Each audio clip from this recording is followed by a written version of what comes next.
정부가 세수 부족을 충당하기 위해 한국은행에서 32조 5천억 원을 빌려온 것으로 확인됐습니다. 이로 인해 정부는 마이너스 통장에서 자금을 끌어내어 재정을 운용하고 있으며 이는 역대 최대 규모의 대출로 한 해 이미 640억 원의 이자를 지불해야 합니다.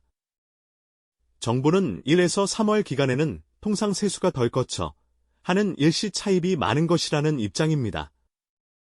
상반기에 재정 집행이 많은 것도 하는 마이너스 통장을 끌어쓴 요인으로 꼽힙니다.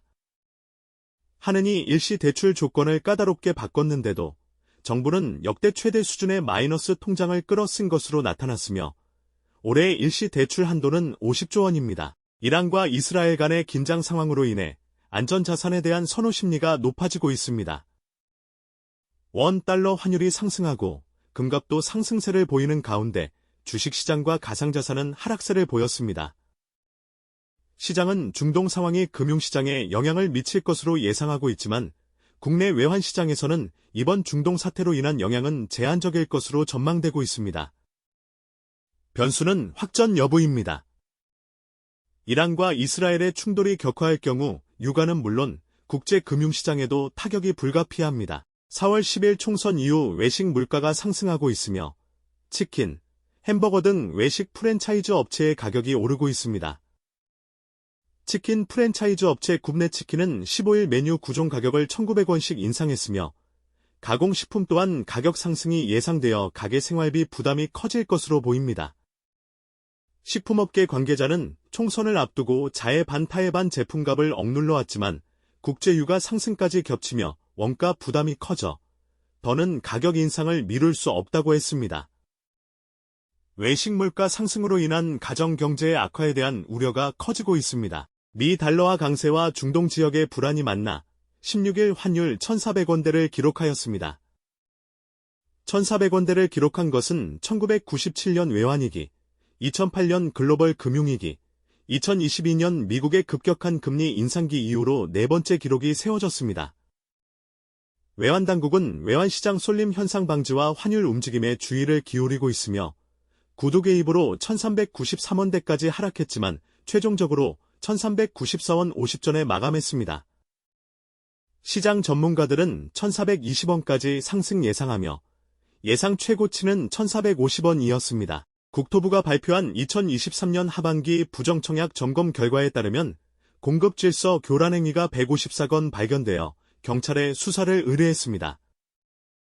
위장 전입과 위장 이혼 등 다양한 수법을 사용한 사례가 적발되었습니다. 주택을 소유한 상태로 위장 전입을 한 경우나 불법 공급 행위 등이 포함되어 있습니다. 국토부는 새로운 청약 제도도 도입되는 만큼 시장을 모니터링하고 강화할 계획이라고 밝혔습니다. 대한민국 보통 사람의 월평균 가구 소득은 얼마일까요? 350만 원 이상이라면 믿겨지시나요? 신한은행의 조사에 따르면 2023년 한국 보통 사람의 금융현황에서 월평균 가구 소득은 544만 원으로 전년 대비 4.4% 증가했지만 월평균 소비는 5.7% 늘어나 생활비 부담이 가중되고 있습니다. 2024년 가계 생활 형편에 대한 전망은 어땠을까요? 47.2%는 2023년과 유사할 것으로 예상하고 30.2%는 나빠질 것으로 예측했습니다. 나아질 것으로 기대한 비율은 22.6%에 불과했습니다. 이스라엘의 이란 보복 미사일 공격 소식으로 국내 금융시장이 불안해지며 환율과 코스피가 큰 변동을 겪었습니다. 환율은 1392.9원까지 치솟은 후 1382.2원으로 안정됐지만 코스피는 3% 이상 하락한 후 2591선에 마무리되었습니다. 금 가격은 2,400달러를 넘어가며 안전자산으로서의 역할이 부각되었으며 금융시장 변동성은 계속해서 확대될 전망입니다. 모두 집중, 신종 사기 수법 주의하세요. 청년의 목돈 마련을 지원하기 위해 정부와 지방자치단체가 내놓은 정책 금융상품을 가장한 신종 사기 수법이 확산하고 있습니다. 이번에 적발된 피싱 사이트는 부산시가 운영 중인 청년기쁨 2배 통장을 위장해 청년희망 기쁨 2배 통장이란 이름으로 웹사이트를 개설하고 있었습니다.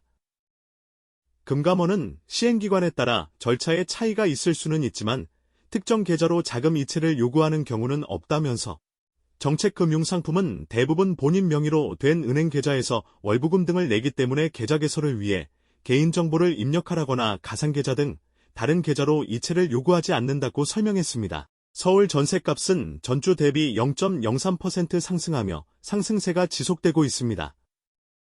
중소형 아파트 위주로 매물 찾는 수요가 증가하고 있으며 중저가 밀집 지역인 노원구가 상승 흐름이 지속되고 있습니다. 또한 신도시와 경기, 인천 지역은 대체로 안정하나 일부 상승과 하락 지역이 존재합니다. 초고가 아파트 시장은 가격 흐름이 둔화될 때 가치 상승을 기대하는 수요로 인해 안정적이고 서울 도심에서 집값 양극화가 더욱 심화될 가능성이 높습니다.